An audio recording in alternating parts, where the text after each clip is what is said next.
really had the wheel before I came on, but anyway, here I am. Are there any Irish people here tonight?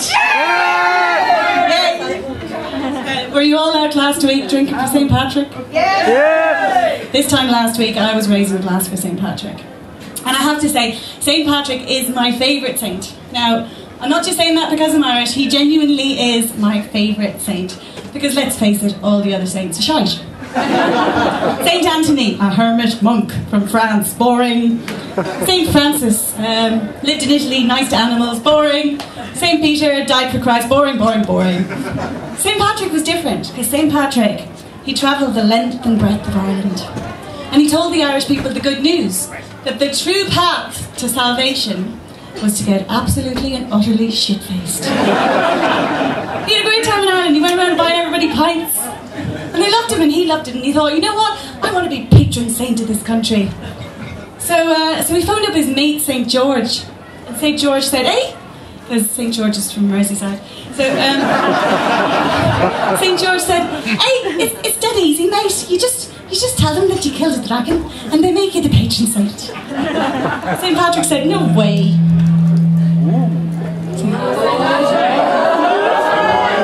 He's not happy. St. Patrick said, no way, there's no such thing as dragons. There's no way the Irish will fall for that. I will tell them that I got rid of all the snakes. And so there weren't actually any snakes in Ireland at the time because of the Ice Age, but everybody was so hammered that they believed him. They were like, no, fucking guy, he's fucking great. Do you know what? He's a fucking saint. He got rid of all the snakes out my back garden. Anyway, that is why every year we drink to St. Patrick, because he made us all a nation of pissheads. I've noticed that quite a few things are different over here compared to Ireland, and one of them in particular is the school systems.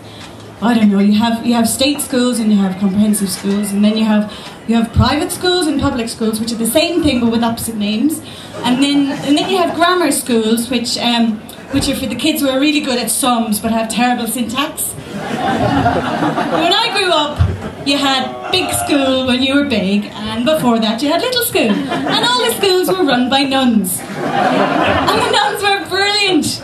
They were deadly. And I thought to myself, that's what this country needs. You know, forget Tony Blair, education, education, education. What we need are nuns, nuns, nuns. The nuns were brilliant teachers. They, you know, especially when it came to the opposite sex.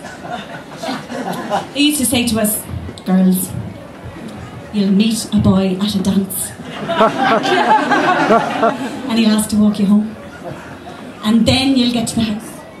And then he'll ask to come in for a cup of coffee. Now, it was always coffee, obviously, because tea is far too innocent.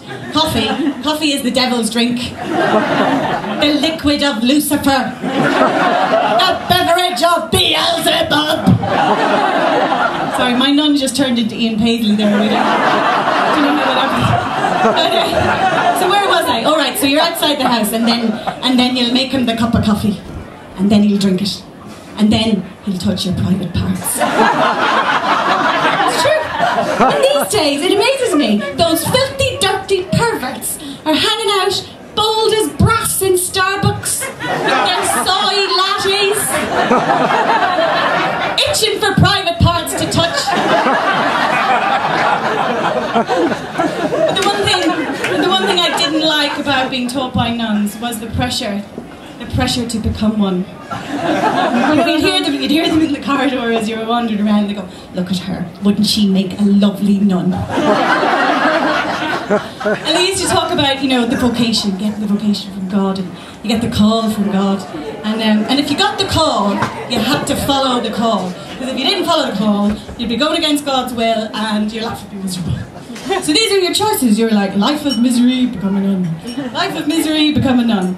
It's like deal or no deal, except either way you're fucked.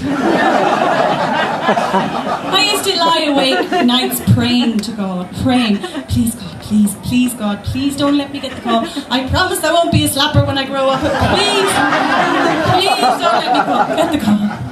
And Jesus, if the phone ever rang in the middle of the night, I'd jump out of my skin. Fuck, it's the call! It's the call! That is how demented I was by these nuns. I actually thought that I'd pick up the phone, there would be God at the other end going, hello, good evening. God is obviously posh.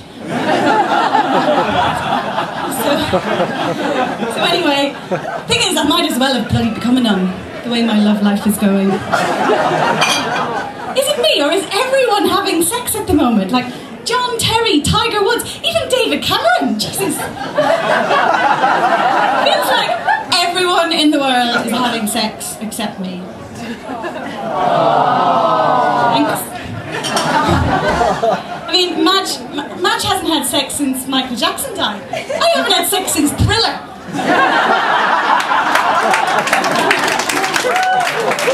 It's been so long now, I feel like my virginity is kind of growing back. I'm still a virgin, that was just a joke for the audience. The problem is that I keep getting dumped by my boyfriends. Fuckers. The last boyfriend, he dumped me because apparently I remind him too much of his ex. We had this massive row about it one night and he was like, everything you say, every word that comes out of your mouth sounds just like her.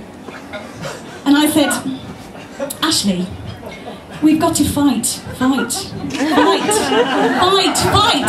love.